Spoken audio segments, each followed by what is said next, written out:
অধ্যক্ষ মহোদয় আৰু মহামান্যসকল, মাননীয় অধ্যক্ষ মহোদয় পবিত্ৰ সদনৰ মাজমজিয়াত উপস্থিত হৈ স্পষ্টভাৱে জনাওক, কেৱল ধ্ৰুপদী ভাষাৰ স্বীকৃতি প্ৰাপ্তি এটা ভাষাৰ বাবে কেতিয়াও সুৰক্ষা হ'ব নোৱাৰে। এটা ভাষাৰ সুৰক্ষা নিৰ্ভৰ কৰে সেই ভাষাটোৰ প্ৰতি মানুহৰ থকা আৱেগ, মানুহৰ ভালপোৱা আৰু মানুহৰ স্বাভিমানৰ ওপৰত।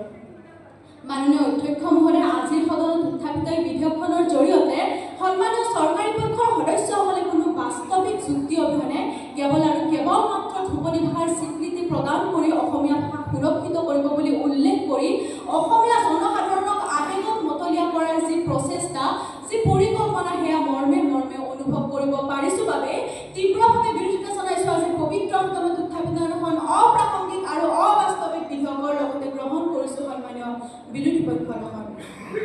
মাননীয় অধ্যক্ষ মহোদয়, অসমীয়া ভাষা সুৰক্ষাৰ সম্পূৰ্ণ প্ৰক্ৰিয়াটো গভীৰৰ পৰা গভীৰতালৈকে বিশ্লেষণ কৰি চালে স্পষ্ট হয়, অসমত অসমীয়া ভাষা সুৰক্ষিত হ'ব সেইদিনা যিদিনা প্ৰত্যেকজন অসমীয়াই গৌৰৱেৰে ক'বলৈ সক্ষম হ'ব যে মই অসমীয়া ভাষা শুদ্ধকৈ ক'বলৈ আৰু শুদ্ধকৈ লিখিব জানো।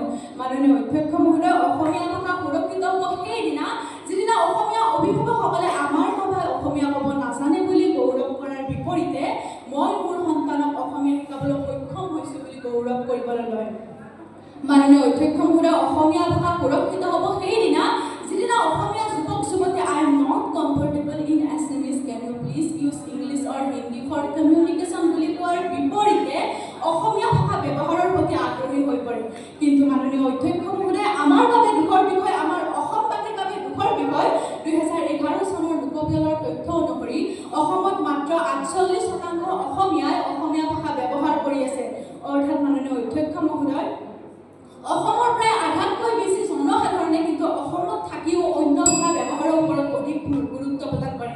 তেনে প্ৰেক্ষাপটত সন্মানীয় চৰকাৰী পক্ষৰ সদস্যসকলে অসমত অসমীয়া ভাষাৰ ব্যৱহাৰিক আৰু প্ৰায়োগিক দিশটোক আওকাণ কৰি কেৱল আৰু কেৱল মাত্ৰ ধ্ৰুপদী ভাষাৰ স্বীকৃতি প্ৰদান কৰি অসমীয়া ভাষা সুৰক্ষিত কৰিব বিচৰা আৰু ভৰিৰ তলুৱাত মিঠাতেল ঘঁহি কলগছ বগাব বিচৰা কথাষাৰ প্ৰায় একেই অপ্ৰাসংগিক।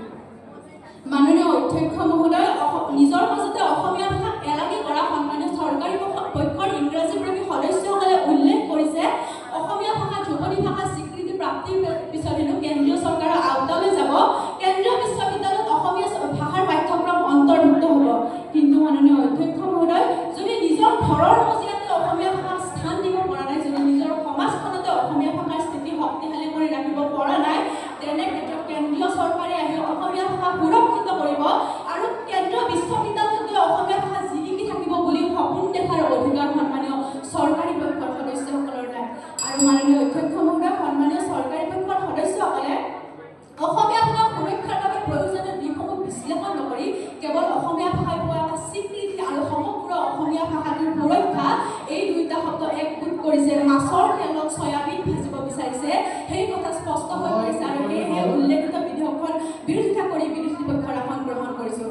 শেষত মাননীয় অধ্যক্ষ মহোদয়, মই সন্মানীয় চৰকাৰী পক্ষৰ সদস্যসকলক প্ৰশ্ন কৰিব বিচাৰিছোঁ, অসমীয়া ভাষা সুৰক্ষা কৰিব বিচৰা সন্মানীয় চৰকাৰী পক্ষৰ সদস্যসকল ক'ত আছিল যেতিয়া অসমত প্ৰায় 8,000 অসমীয়া মাধ্যমৰ বিদ্যালয় বন্ধ হৈ গৈছিল?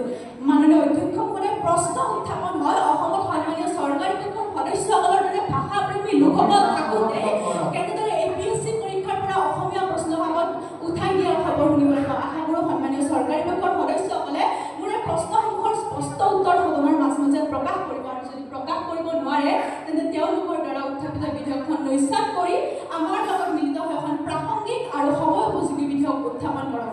ধন্যবাদ মাননীয় অধ্যক্ষ।